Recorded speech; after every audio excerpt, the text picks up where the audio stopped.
మతం మారితే ఎస్సీ హోదా కోల్పోయినట్లే మరోసారి స్పష్టం చేసిన సుప్రీంకోర్టు. మతం మారితే తక్షణమే ఎస్సీ హోదా రద్దవుతుందన్న సుప్రీంకోర్టు. హిందూ, సిక్కు, బౌద్ధ మతస్థులు మాత్రమే ఎస్సీ హోదాకు అర్హులని వ్యాఖ్య. మన భారత భూభాగంలో పుట్టిన మతాలకి మాత్రమే ఎస్సీ హోదా ఉంటుంది. ఆ మతాలలో నివసిస్తున్న వాళ్ళకి మాత్రమే ఎస్సీ హోదా ఉంటుంది. ఆంగ్ల మతాలకి, విదేశీ మతాలలో చేరితే, మత మార్పిడి జరిగితే ఎస్సీ హోదా కల్పించబడదు అని చాలా స్పష్టంగా చెప్పడం జరిగింది. మతం మారితే ఎస్సీ ప్రయోజనాలు కోల్పోతారని స్పష్టీకరణ. ఎందుకు చెప్పిందనంటే, ఇప్పుడు ఆ రెండు ఆంగ్ల మతాలు, అంబేద్కర్ థాట్ ప్రాసెస్ కూడా అదే. మత స్వేచ్ఛని ప్రకటించినప్పటికీ అంబేద్కర్ లాంటి వ్యక్తి ఆంగ్ల మతాలలో ఎందుకు జరగలేదు? చాలా స్పష్టంగా చెప్పిన మాట ఏంటిది? బౌద్ధ మతం అనేది rebel child of Hinduism. Hindu మతంలో కొన్ని మార్పులు తీసుకోసం పుట్టిన మతమే బౌద్ధ మతం. కాబట్టి బౌద్ధ మతంలో ఈ కుల వివక్ష లేదు కాబట్టి బౌద్ధ మతంలో చేరుతున్నామని చెప్పడం జరిగింది. వేరే మతంలో చేరితే తనతో పాటు తన ఫాలోవర్స్ కూడా వేరే మతంలో చేరతారు, దేశ సమగ్రతని దెబ్బతీస్తుందని చెప్పిన వ్యక్తి అంబేద్కర్. ఈరోజు అంబేద్కర్ మాటలని పరిగణనలోకి తీసుకోకుండా అంబేద్కర్ రైట్లని చెప్పుకునే కొంతమంది వ్యక్తులు ఈ ఫ్రీక్వెంట్లీగా ఈ మతం మారడాన్ని సమర్థిస్తూ ఉంటారు. షెడ్యూల్ కులాల ఎస్సీ వర్గీకరణకు చెందిన వ్యక్తి ఇతర మతంలోకి మారితే వారి ఎస్సీ హోదా తక్షణమే రద్దవుతుందని దేశ అత్యున్నత న్యాయస్థానం సుప్రీంకోర్టు మరోసారి స్పష్టం చేసింది. హిందూ, సిక్కు, బౌద్ధ మతాలను కాదని క్రిస్టియానిటీ లేదా ఇస్లాంలోకి లేదా ఇతర మతాలను స్వీకరించిన వ్యక్తులకు ఎస్సీ రిజర్వేషన్లను, కుల ధృవీకరణ పత్రాలు చెల్లవంటూ గతంలో ఆంధ్రప్రదేశ్ హైకోర్టు ఇచ్చిన తీర్పును సవాలు చేస్తూ దాఖలైన రివ్యూ పిటిషన్ను సుప్రీంకోర్టు కొట్టివేసింది.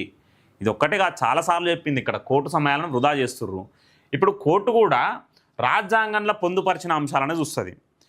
ఏం చెప్తుంది? ఆర్టికల్ 341 క్లియర్గా ఏ కులం, ఏ సామాజిక వర్గం, ఏ క్లాస్లో ఉండాలి, షెడ్యూల్ క్యాస్ట్ ఏంది, షెడ్యూల్ ట్రైబ్ ఏంది, బ్యాక్వర్డ్ క్లాసెస్ ఏంటిది అనేది ఆర్టికల్ 341 చెప్తుంది. గవర్నర్ సజెస్ట్ చేస్తాడు, ప్రెసిడెంట్ పబ్లిక్లీ నోటిఫై చేస్తాడు దాన్ని. దాని తర్వాత మోడిఫికేషన్స్ ఏమన్నా ఉన్నా కూడా అది పార్లమెంట్ మాత్రమే చేయగలుగుతుంది. ఆ మోడిఫికేషన్స్ని పార్లమెంటే చేయగలుగుతుందని ఇక్కడ స్పష్టంగా చెప్తున్నా కూడా వీళ్ళు తరచుగా కోర్టులకు పోవడం ఏందో అర్థం కాదు. ఈ ఎస్సీ రిజర్వేషన్స్ వల్ల ఏమవుతుందనంటే, ఆ సామాజిక వర్గంలో ఉన్న వాళ్ళు ఎడ్యుకేషనల్ రైట్స్ ఉంటాయి, వాళ్ళకి ఎంప్లాయ్మెంట్ అండ్ పొలిటికల్ రిజర్వేషన్స్ అనేవి మనందరికి తెలిసిన విషయాలే.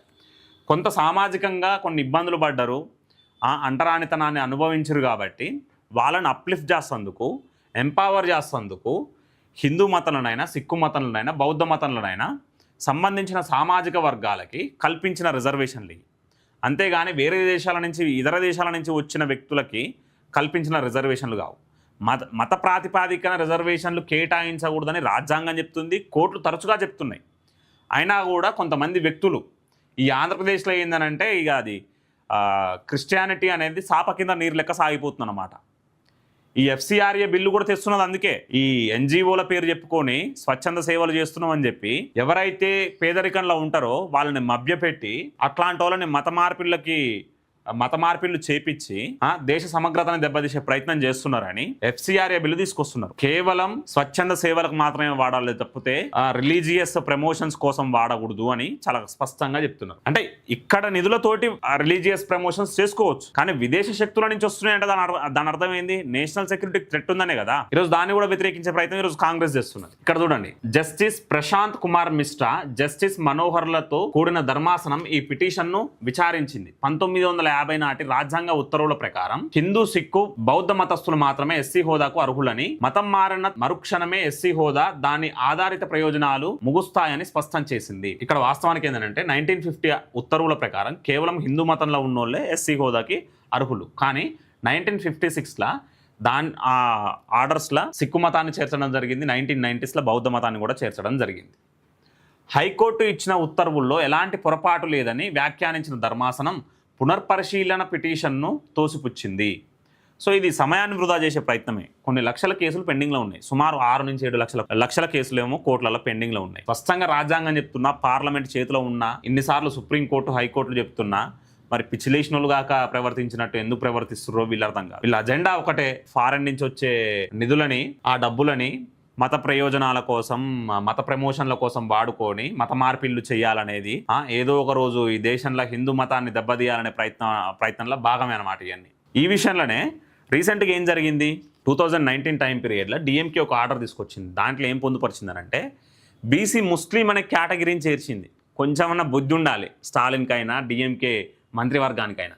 బీసీ ముస్లిం ఏంది? ఆ బీసీల నుంచి మత మార్పిడి చేసుకుంటే బీసీ సామాజిక వర్గంలో ఉన్నోళ్ళు ఇస్లాంలోకి కన్వర్ట్ అయితే వాళ్ళ రిజర్వేషన్లు కొనసాగించే ప్రయత్నం అది ఎంత కుట్రనో చూడండి.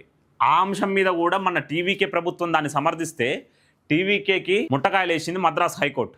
ఆయన మళ్ళీ సుప్రీంకోర్టుని సంప్రదించిండు. అసలు ఇంత అప్పీజ్మెంట్ పాలిటిక్స్ ఏందో అర్థం కాదు. టీవీకి అధినేత ఏం చెప్పిండు రాజకీయాలకు వచ్చేటప్పుడు, రాజకీయాలకు వచ్చిన తర్వాతనైనా అప్పీజ్మెంట్ పాలిటిక్స్ చేయను, సెక్యులరిజంని తూచా తప్పకుండా పాటిస్తా, చిత్తశుద్ధితోటి పనిచేస్తా అని చెప్పిండు. ఈరోజు కాంగ్రెస్ తోటి పొత్తులో ఉండు కాబట్టి ఆ రాహుల్ గాంధీ ఆయన కలిసి తిరుగుతురు కాబట్టి మళ్ళీ అదే అప్పీజ్మెంట్ పాలిటిక్స్ చేసే ప్రయత్నం చేస్తుండు.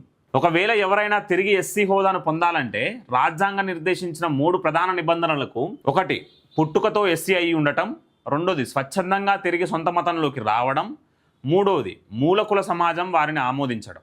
సో ఇది థర్డ్ పాయింట్ అనేది చాలా క్రిటికల్ పాయింట్. సో మత మార్పిళ్ళు చేసే ముందే ఆలోచించాలి.